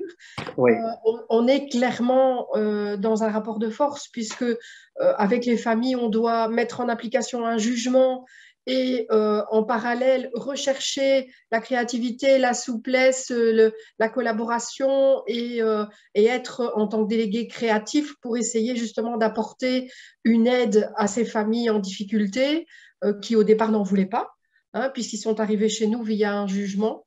Et donc, j'ai l'impression, quand vous faisiez un peu le comparatif du modèle instrumental et du modèle avec propension, que finalement, j'ai un peu un pied d'un côté de par le cadre de mon travail, mais en même temps, je suis souvent de l'autre côté où je vais chercher le jeune, où je vais chercher la famille, où je vais réfléchir avec eux sur ce qu'ils ont envie, sur ce qu'ils ont besoin, sur la valorisation de ce qu'ils sont capables de mettre en place avec leurs propres spécificités. Et là, je reviens avec votre image de l'arbre qui est effectivement le bâton, qui est le cadre, la société, les cases, machin, où forcément, moi, mes jeunes et mes familles sont tous comme ça, tordus ou différents, ou en difficulté, fragiles, enfin voilà.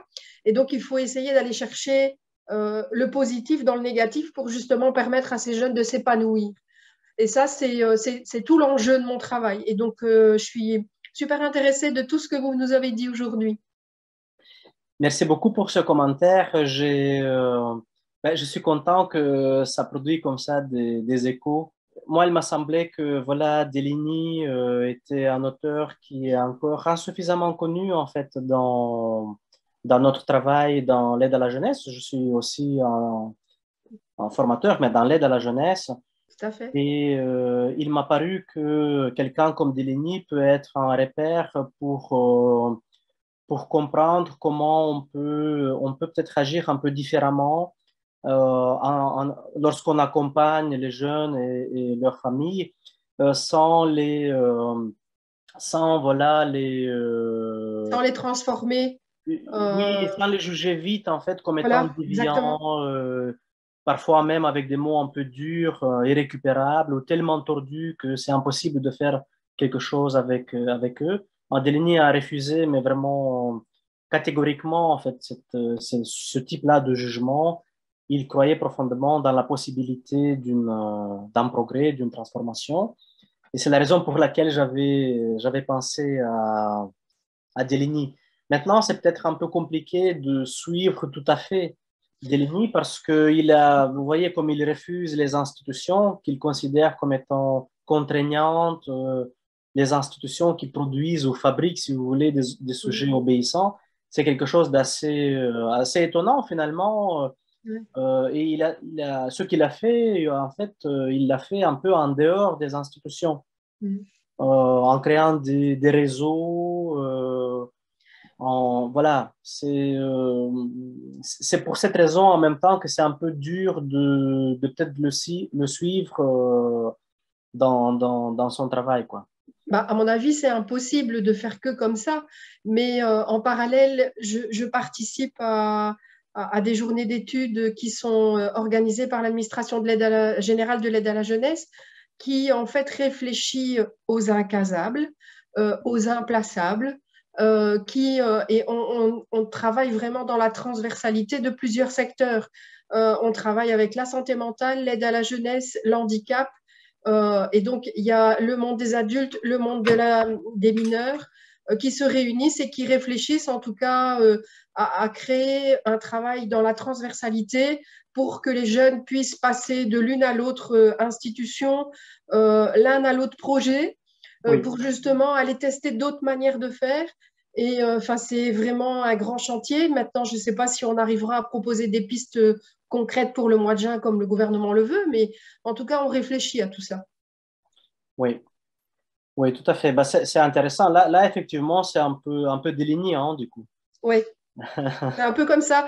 Mais c'est pour aller chercher les forces vives partout. Alors, on a chacun notre cadre parce qu'on a notre législation, on a notre cadre de travail. Moi, je suis que déléguée, donc je n'ai pas le pouvoir d'engager mon institution, mais en même temps, je vais dire, c'est un peu chercher comment on peut bouger les lignes de chacun pour permettre aux jeunes de s'y retrouver, de pouvoir construire quelque chose avec lui en respectant ses spécificités et ses demandes, ses envies, ses besoins, son projet. Alors, je pense que c'est le dernier chantier de ma carrière, sans doute, mais en tout cas, c'est quelque chose qui m'intéresse particulièrement beaucoup et que je partagerai avec l'équipe dans laquelle je travaille. Tout à fait, tout à fait. C'est très intéressant ce que vous dites. Merci. Que ça soit dans le travail social au sein de nos structures, c'est de pouvoir allier une forme de souplesse dans l'approche des publics et des jeunes ou des moins jeunes aussi finalement. Et aussi de rester aussi dans un cadre institutionnel qui pose certaines limites, que ça soit lié à des enjeux par exemple du CPS pour chez nous, où il y a un cadre à respecter, il y a différentes choses qui doivent être mises en place. Et donc, c'est toujours, c'était un peu ça l'objet de ma réflexion. Je ne sais pas si ça mérite une grande explication, mais c'est de pouvoir allier cette souplesse dans les pratiques et aussi dans l'accompagnement des jeunes et aussi au-delà de l'accompagnement, mais dans les projets. Enfin, je vois avec Anne-Catherine, elle le sait aussi à Charleroi, on essaie souvent de faire preuve de souplesse dans les projets qu'on met en place. Oui. Et donc, c'est toujours l'équilibre à pouvoir trouver entre ce qui est possible de faire et la souplesse. Chez nous, on essaie, surtout à Charleroi, on a l'habitude de toujours essayer de contourner un peu pour arriver à ce qu'on veut faire. Et c'est vrai, en tout cas, voilà, c'était un peu ça ma réflexion dans le chat, de pouvoir allier les deux, à la fois cette réalité institutionnelle et cette souplesse dans l'approche, que ce soit des jeunes et des projets. Voilà, c'était ma petite réflexion. Merci beaucoup, c'est très intéressant. En effet, c'est une question intéressante que vous posez et en même temps peut-être un peu difficile parce qu'effectivement, comment trouver l'équilibre, cette souplesse entre le minimum, disons, de règles à respecter et de l'autre côté, à la créativité des règles mêmes, en fait, on pourrait dire. Hein. Voilà, donc quelque chose qui est mobile, dynamique, et de l'autre côté, quelque chose qui doit rester stable, fixe.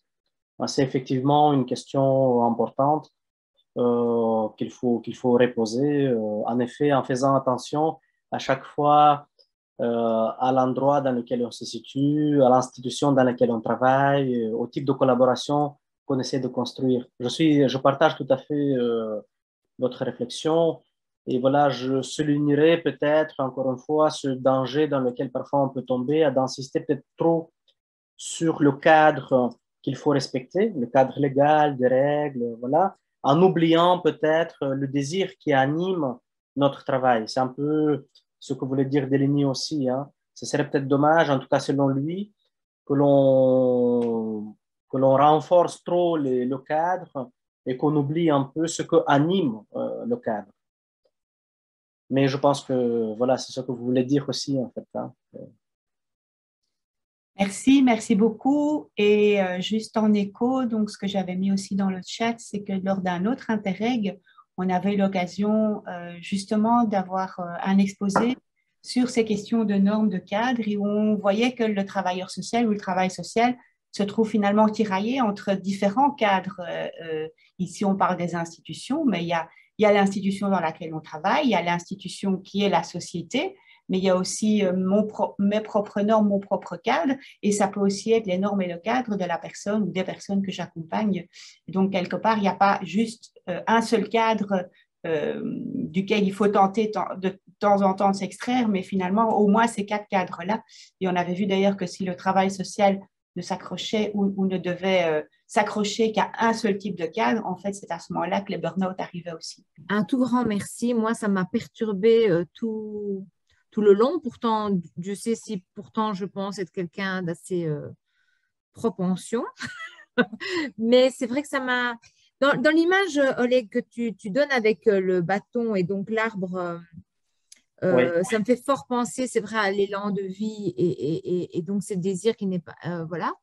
Et donc, je sens bien on doit partir de là. Moi, mon questionnement, et c'est vrai que pendant ton exposé, c'est vrai qu'on s'occupe de jeunes et on est parents, pour peut-être beaucoup parmi nous le sont, ou vont le devenir, ou bon, voilà, en tout cas, voilà. En tout cas, de près, de loin. J'ai eu un bouquin qui est en bande dessinée sur la crise d'ado et je l'ai souvent devant les yeux et en tant que parent, je ne le comprends pas. Ça va vous faire peut-être rire un peu à un moment donné parce qu'en fait, ce qui se passe, c'est comment tu dois jongler entre tes peurs. Et donc, je remets ça aussi dans nos accompagnements. Qu'est-ce qui se passe aussi dans les jeunes qu'on accompagne? Moi, je pense aussi que c'est aussi lié à notre tempérament un peu de sauveur, hein. On a quand même souvent une grande cape dans le secteur social. On a peur que les gens meurent en rue, on a peur qu'ils se fassent du mal, on a peur de plein de choses, on a peur qu'ils n'aient pas les chances de se développer, qu'ils n'aient pas de diplôme, qu'ils n'aient pas d'emploi, qu'on les retrouve comme ça, voilà, en déperdition totale. On a ça en tant que travailleur, on a ça en tant que parent. Et donc, je vais vous partager le truc parce que ça m'a fait penser à ça. Donc, en fait, c'est dans ce livre-là, ils disent, voilà, vous parents, vous éducateurs, parce que c'est un bouquin qui concerne tout le monde, en fait, ce qu'il y a, c'est que vous êtes dans le mode souvent hyper-contrôle. Et donc, il faut apprendre le lâcher-prise. Voilà. Et donc, je trouvais que, tu vois, quand tu parlais de distance, etc., il disait, ben voilà, quand on est un peu dans le contrôle et pour moi, dans le mode de causalité, on est du côté de la peur. Et oui. On a peur de son comportement, on a peur de sa scolarité. Ça fait des résonances à notre propre histoire, d'échecs, d'harcèlement, d'histoire de vie, etc. Et donc, qu'est-ce qui se passe? On a tellement peur donc on contrôle. Alors, on contrôle, on croit que la voie est celle-là, on pense que le chemin et l'objectif est celui-là, et donc on va rentrer en résistance, on va être dans des rapports de pouvoir qui vont être dans des disputes, de la violence, et donc la relation s'abîme, parce que du coup, plus le jeune ne fait pas comme on pense qu'il devrait faire, moins on a de confiance, et on est dans un contre-renforcement qui n'est pas très agréable. Et eux proposaient, donc ça me faisait penser fort à ce que tu disais dans ta propension, oui. C'est qu'il faut être accepté qu'on a nos propres limites et que le chemin qu'on a fait, la personnalité qu'on a, n'est pas celle de nos enfants, n'est pas celle des personnes qu'on accompagne, qu'il est différent, que nous oui. sommes différents, qu'on oui. a des limites.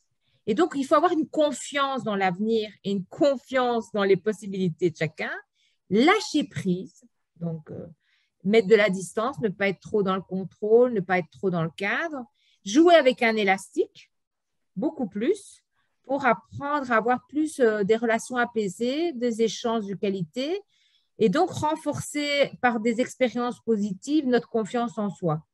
Oui. Voilà, enfin, en fait, ce qu'il disait un peu là-dessus. Et donc, alors, c'est qu'il faut admettre que ça se fait progressivement au fur et à mesure de la confiance qui est acquise, que nous, les stressés de la vie, les hyper-contrôlants, on doit apprendre à gérer notre stress et garder une bonne distance et accueillir les mouvements, l'émotion que tout ça suscite, nos peurs, nos craintes, en disant on va être là-dedans, on va être dans ces peurs-là. Et alors, ce que j'aimais beaucoup, c'est qu'il disait que la lâcher prise, ce n'était pas tout lâcher, mais c'était bien garder un bon contrôle, une bonne vigilance bienveillante dans le processus. Voilà, je voulais vous partager ça. En même temps, ma grande question pour en terminer là-dedans, c'est que ce n'est pas simple de lâcher prise. J'ai 50 ans, tu en as 16, 20, 22, et donc tu es un petit con, et quand même, moi, j'ai une expérience de vie. Tous ces mécanismes-là, je trouve quand même qu'ils sont fort ancrés. Donc, et donc, c'est pas évident, mais même si intellectuellement, tu peux le comprendre. Voilà, je voulais partager ça avec vous. Notre expérience à Habitat et Participation, que ce soit par rapport à la mise en place de mécanismes, si je peux dire, de solidarité dans les habitats groupés ou que ce soit par rapport à la participation citoyenne, on essaye en tout cas aussi d'être, je pense, en partie là-dedans, mais alors sur l'autre versant, parce qu'il y a le lâcher-prise, enfin, me semble-t-il, dans la propension, mais il y a aussi le fait de mettre les conditions de. Et donc, c'est vraiment là-dessus que nous, en tout cas, on essaye de travailler, c'est mettre les conditions de la solidarité ou mettre les conditions de la participation citoyenne, sachant qu'effectivement, on n'a aucune assurance que parce qu'on a mis des conditions, ça va advenir. Et donc, quelque part, comme l'eau qui coule d'une certaine manière, on peut regardez ce que font les castors, ils construisent des barrages qui peuvent détourner l'eau ou en tout cas limiter le débit de l'eau. Donc, il y a moyen de mettre parfois des choses en place, mais ça ne veut pas dire pour autant que l'eau ne va pas continuer à avoir les mêmes propriétés qu'elle a. Mais pourtant, le cours va en être dévié. Donc, c'est l'idée, je pense aussi en propension, c'est qu'est-ce que je peux quand même mettre en place pour transformer les conditions. Ça peut être le hasard, mais c'est aussi l'altérité, c'est aussi l'expérimentation, etc., etc. Donc, pour essayer que des conditions ou du contexte soient mis en place pour que quelque chose puisse advenir, mais avec le lâcher-prise, que cette chose qui va advenir, d'abord ne va peut-être pas advenir ou ne va peut-être pas advenir comme j'avais envie qu'elle advienne. Mais voilà. Oui, tout à fait, Pascal, et comme ta dernière phrase, peut-être ça ne va pas advenir comme je le voulais. Ça montre bien que, tu vois, c'est l'un des derniers points, en fait, le volontarisme du côté du modèle instrumental. Voilà, souvent, et peut-être même toujours, j'ai envie de dire, ce qu'on compte, en fait, produire, peut-être ce qui va se produire, c'est autre chose. Donc, il y a une place, en fait, qu'il faut laisser à l'hasard, en tout cas à l'altérité. Et c'est sans doute très important pour comprendre le modèle de propension. Ceci étant dit, il y a quand même quelque chose comme une tendance, sur laquelle d'ailleurs tu as insisté aussi.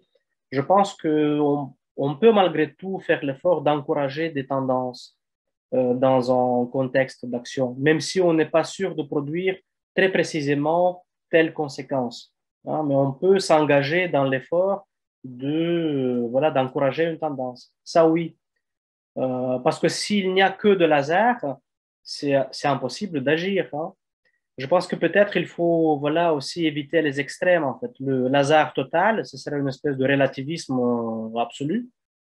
Et dans ce cas-là, évidemment, si absolument rien n'est prédictible, et en fait, comment agir? Ce serait une extrême. Et l'autre extrême, c'est qu'on peut tout calculer à 100%. Ça, évidemment, ce n'est pas vrai non plus. Donc, du coup, en fait, ce qu'il faut chercher à faire, c'est quelque chose entre les deux, en fait. Et peut-être le mot de tendance, précisément, c'est un mot, un terme qui se situe au milieu, en fait, entre ces extrêmes-là. C'est-à-dire la tendance n'est ni quelque chose de totalement hasardeux, ni de l'autre côté quelque chose qui peut être calculé à 100%. Donc, voilà. Pascal, j'avais juste envie de rebondir. Je trouvais que ce que Anne-Catherine évoquait était vraiment très intéressant. Ça fait écho effectivement aussi à pas mal de choses que j'ai pu expérimenter dans ma propre vie, tant personnelle que professionnelle. Et et aussi à la recherche de référents théoriques et des lectures que j'ai pu avoir. Et donc, j'évoquais dans le chat le fait que je pense qu'il y a peut-être quelque chose qui se joue dans une espèce de distinguo entre lâcher prise. Lâcher prise, pour moi, c'est plus quelque part quelque chose qui se joue à ton niveau personnel. Lâcher prise sur un projet que tu peux avoir effectivement, et tu as évoqué l'image du sauveur qui, je trouve, est très parlante. Quelque chose qui se trouve dans le projet, quelque part, même inconsciemment, qu'on peut avoir par rapport à quelqu'un d'autre. Et un autre volet qui serait plutôt la non-attente. Et la non-attente, pour moi, ça rejoint effectivement aussi la propension. Ça ne veut pas dire ne rien faire. Ça ne veut pas dire non plus être dans un hyperactivisme, etc., malgré la vigilance qu'on peut avoir à l'égard de l'autre, quel qu'il soit, nos enfants, nos bénéficiaires dans les services, etc. Mais c'est plus effectivement une confiance que l'autre, il a les ressources pour aller sur son propre chemin. Enfin voilà, c'est vraiment, ça vaudrait la peine, je me dis, ça vaut la peine de continuer à explorer ça, mais voilà, c'est comme ça très spontanément la réflexion qui me venait à moi en tête. Voilà, donc nous nous étions arrêtés, si je peux dire arrêtés, avec cette petite grille que nous a proposée donc Oleg sur base des travaux de Julien, avec une explication, je pense, en détail de ce que ça signifie chaque point. Et donc, ça va être un petit peu ça, finalement, qui va être la suite de notre matinée, hein, pour atterrir, comme vous le voyez avec cet avion.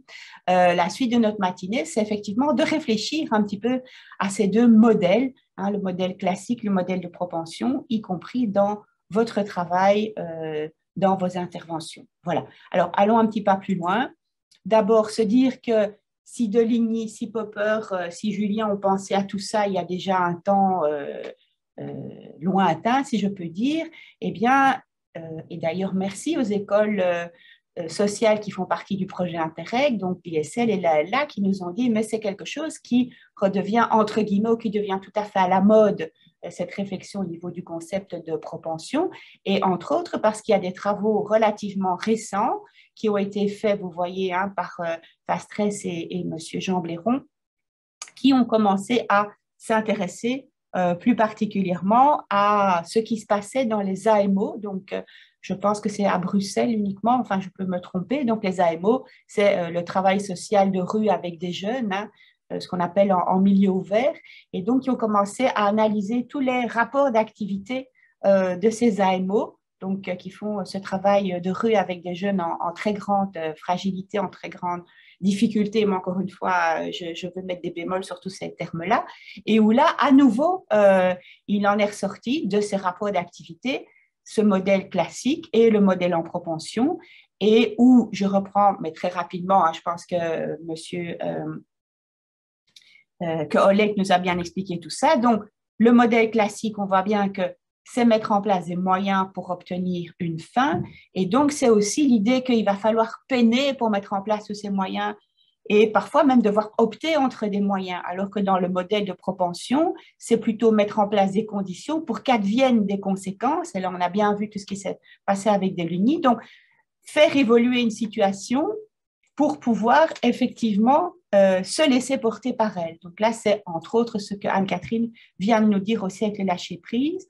Donc, dans le modèle classique ou instrumental, on est sur une logique de modélisation, hein. C'est la méthode, mais c'est aussi aujourd'hui, on parle de modélisation, avec cette idée que des causes vont induire inévitablement de manière linéaire des effets, qui est contestée donc par Karl Popper, alors qu'on est sur une logique de processus, comme nous l'a expliqué Oleg avec M. Deligny. Du coup, ce travail au sein des AMO, analysé donc notamment par Jean Blairon, oppose ces deux modèles, où le modèle instrumental, donc, qui s'appuie sur cette modélisation avec une sorte de forme idéale posée comme un but. Et donc, quelque part, il dit, ça veut dire que le travailleur social va d'abord se retirer du monde, va élaborer un modèle d'intervention sociale, au sein peut-être d'écoles sociales ou dans d'autres cénacles, et puis ça va lui permettre de passer à l'action. Alors que dans le modèle de propension, quelque part, il va devoir exploiter du potentiel qui est déjà présent dans la situation, va devoir s'inscrire dans un processus qui est déjà actif pour le faire évoluer. Donc, on n'est pas dans l'inaction du travail social, il va falloir quand même mettre en place des choses. Ici, le travailleur social n'applique aucun modèle, il va saisir les opportunités du potentiel qui est présent. Oui, oui, oui. Je disais par rapport au groupe dans lequel j'étais, notamment pour le modèle instrumental, ce qui est sorti, c'était l'idée de devoir prioriser l'urgence des actions à mener et donc de les planifier, d'anticiper, savoir en amont où trouver de l'aide, de réorienter. Il y avait aussi le fait d'avoir plusieurs visions préalables de là où on va avec la personne. La temporalité, la territorialité qui était un cadre, qui venait cadrer l'action. Et du coup, il y avait aussi cette forme d'obligation de résultat.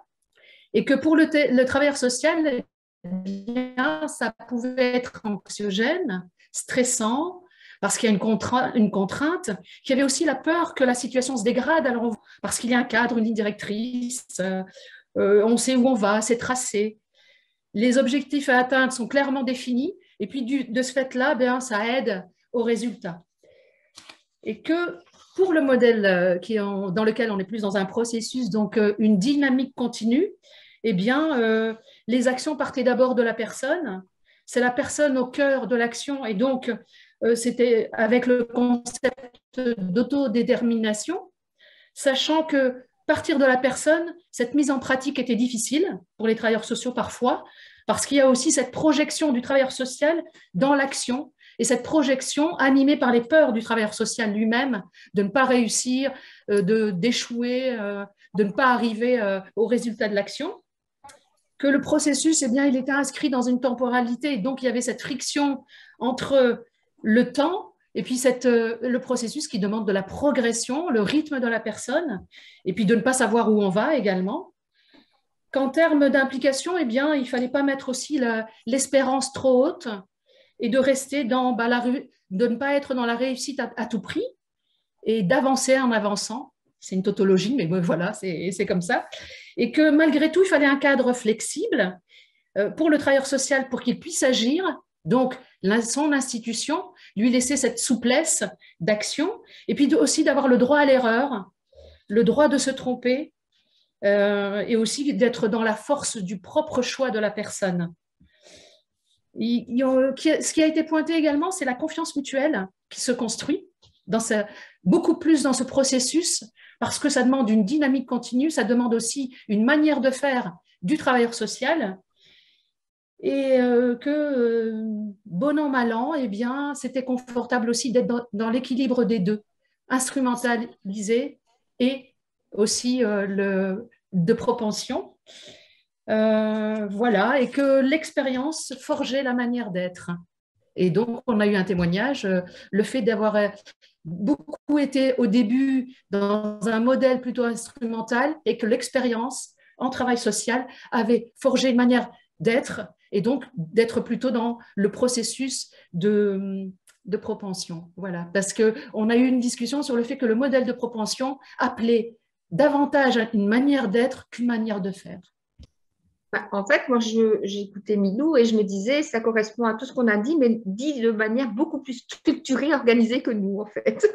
C'est vraiment, voilà, mais ça reflète quand même des choses qu'on a partagées.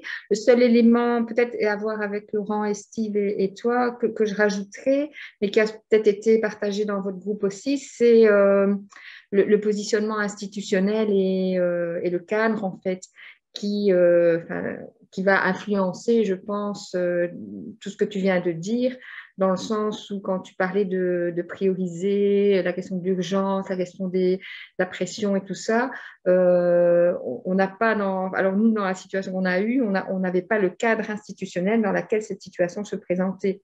Et donc, le hasard fait que dans notre groupe, il y avait 3 personnes dans le cadre d'une intervention, donc dans le logement, moi qui avais une autre expérience professionnelle, plus d'aide à la jeunesse. Et donc, voilà, c'était l'élément supplémentaire que moi, je voulais mettre en évidence sur justement les manières d'intervenir, avec effectivement Steve qui avait aussi rajouté toute l'importance de cibler les désirs, notamment les désirs de monsieur, par rapport au sujet qui était présenté, de stabiliser sa situation pour garder sa petite fille. Et donc, quelque part, on ne savait pas trop finalement ce que le monsieur désirait. Et c'était une prise de conscience qu'on a eue dans le groupe de se dire, mais finalement, tu as repris le terme d'autodétermination, je l'avais repris aussi par rapport aussi au pouvoir d'agir ou que sais-je, qui sont d'autres termes, d'autres théories, mais qui faisaient écho d'être centré sur la personne et de construire avec les personnes. Et quelque part, voilà, c'est ça qui nous a questionnés, en mettant les deux modèles en évidence, quoi.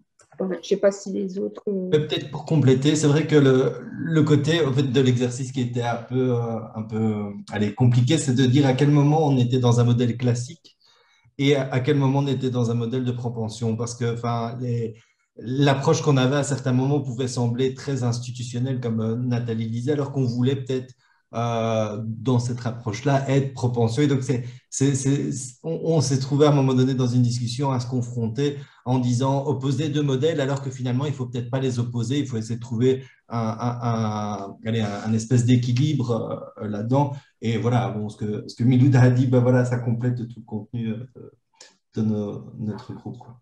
Oui, Oui, et donc, ici à ton concept, quand tu parlais des savoir-être, on a parlé des attitudes, mais voilà, les savoir-être qui viennent aussi questionner et être questionnés à travers ces deux modèles-là.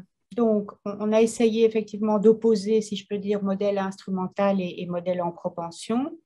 Alors, d'un côté, dans le modèle instrumental, on s'est dit qu'on était surtout dans un rapport à la norme, au cadre légal, et que dans un modèle instrumental, on vise une ligne directrice qui est du coup de faire rentrer la personne dans les normes des services pour lui éviter la menace. Donc, on va travailler ce cadre légal pour que la personne obtienne des droits. Et en fait, c'est un travail instrumental qui, quelque part, identifie principalement les faiblesses ou les manques de la personne dans le travail instrumental. Dans le travail en propension, on va au contraire partir du désir de la personne, donc c'est ce dont elle a envie. On avait imaginé, par exemple, la personne voulait être naturalisée, et aussi on parle de ses forces et de ce qu'elle peut mettre en place elle-même pour que des choses adviennent. Alors, en différence par rapport à l'action entre les deux, donc, par exemple, si je pense que la norme, c'est d'avoir un logement sécure et un boulot, alors peut-être je suis dans une logique instrumentale. Si par contre, c'est bien de l'ordre de son désir, mais alors qu'il peut s'exprimer autrement, je suis dans une logique de propension. Si on vise à mettre la personne dans un logement normé comme salubre, on est dans une logique instrumentale. Par contre, si je vise à mettre la personne dans un logement qu'elle apprécie, quel qu'il soit, avec éventuellement des améliorations possibles qu'elle peut mettre en place, alors je suis dans une logique de propension. Dans la logique de propension, par rapport à la question du lieu aussi, c'est important. On se pose moins cette question en logique instrumentale, on se la pose dans une logique en propension. Par exemple, on va la pousser à aller faire du foot avec les gens du quartier. On va sortir des lieux institutionnels. On va lui proposer peut-être de rester dans son logement et de faire du travail social dans son logement, voilà, ou de faire des améliorations à son logement. Enfin, sur la question de la maman, parce qu'on s'est posé la question de la maman, c'est effectivement de se dire, sur la question du désir ou pas de la maman, ça peut aussi donner des logiques différentes. Si on fait l'hypothèse dans une logique instrumentale que retrouver la maman n'est pas un désir, dans une logique instrumentale, le travailleur social tente de convaincre le type pour que ça soit un désir. Si son hypothèse, c'est que c'est un désir dans une logique instrumentale, le travailleur social met la personne en projet avec des lieux où il doit se rendre et des rapports qu'il doit faire au travailleur social régulièrement. Dans une logique de propension, si l'hypothèse de retrouver la maman n'est pas un désir, dans un modèle en propension, on ne fait rien, ou peut-être qu'on lui fait, je ne sais pas, rencontrer des femmes qui peuvent susciter d'autres désirs, enfin, je ne sais pas. Et dans une logique en propension où retrouver la maman est un désir, dans ce cas-là, il faut mettre en place des choses qui vont lui permettre de renouer un contact, mais sans qu'il y ait effectivement un processus, un modèle, une visée identifiée comme « oui, il faut absolument qu'il rencontre cette dame ».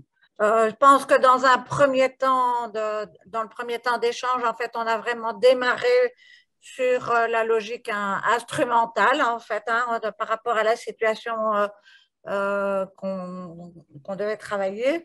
Et donc, en fait, on est parti sur des objectifs qu'on pouvait, un peu comme l'a dit Milouda tantôt, les objectifs qu'on peut envisager avec la personne, mais quand même des objectifs et des moyens qu'on se donne pour réaliser les objectifs en question, en ce y compris jusqu'à la manière d'envisager l'opérationnalisation des 10 objectifs à travers le fait qu'on va chercher à réorienter la demande éventuellement, ou en tout cas la personne, envisager de quelle manière on pourrait, ou elle pourrait se renseigner, etc. Mais donc, en tout cas, on est dans une logique où il y a quelque part un fil conducteur, une ligne directrice, une hiérarchisation des objectifs, etc. Donc, des priorisations d'objectifs à atteindre avec la personne. Quand on s'est orienté plus dans le module de propension, l'idée c'était effectivement de mettre et de veiller à garder vraiment la personne au centre, quels étaient effectivement les désirs des personnes, et ce qui est, c'est qu'on s'est centré sur le fait que c'était important de faire attention à la configuration, à l'environnement dans lequel la personne se trouve, à la configuration actuelle dans laquelle elle se trouve. Et donc là, dans la situation en question, un des objectifs qu'on avait mis quelque part en troisième dans la logique instrumentale est passé au premier plan quand on a considéré le fait que la jeune femme en question travaillait à mi-temps, qu'elle avait donc un certain temps, une certaine disponibilité temporelle et qu'elle avait un souhait qui était celui de passer son permis de conduire. Et du coup, en fait, on s'est dit qu'effectivement, dans l'entretien, si effectivement le désir de la personne est orienté sur le fait de passer son permis de conduire, ça va sans doute avoir des effets indirects.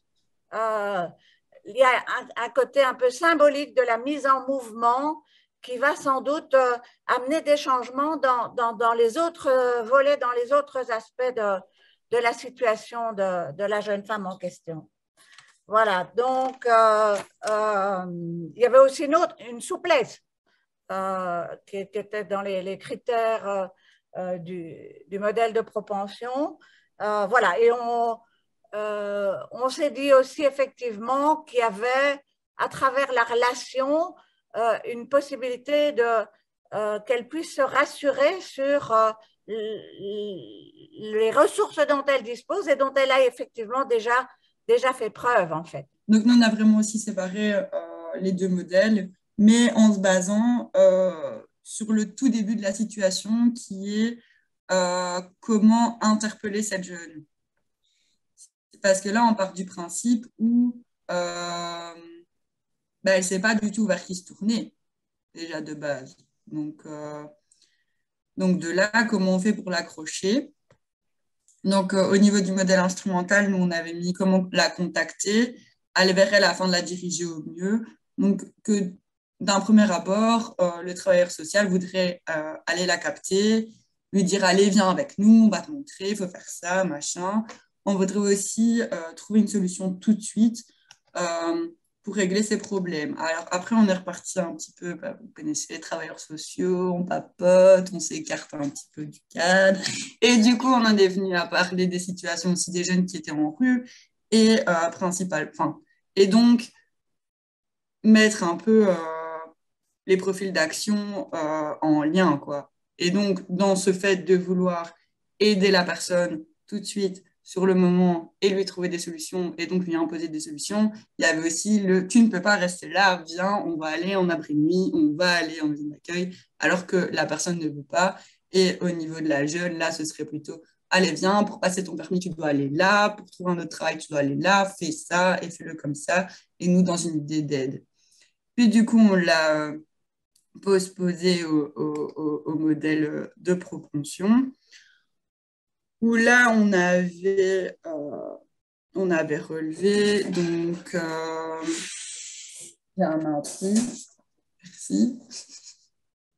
On avait relevé donc le fait que, donc, en partant du principe du coup qu'elle n'est allée vers aucun service vu qu'elle ne connaît pas et qu'elle ne sait pas, c'était facilité à l'information générale.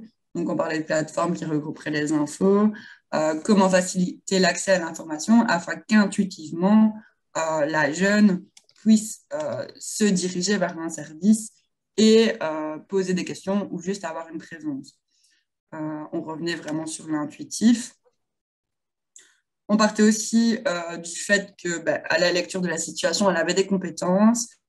Et donc, on se demandait comment imaginer donc, cet outil, ce moyen d'attirer le regard de la jeune, assez intéressant pour que la jeune continue sa recherche, aille justement visualiser cet outil et partage l'information qu'elle a trouvée, donc notamment par du bouche à oreille.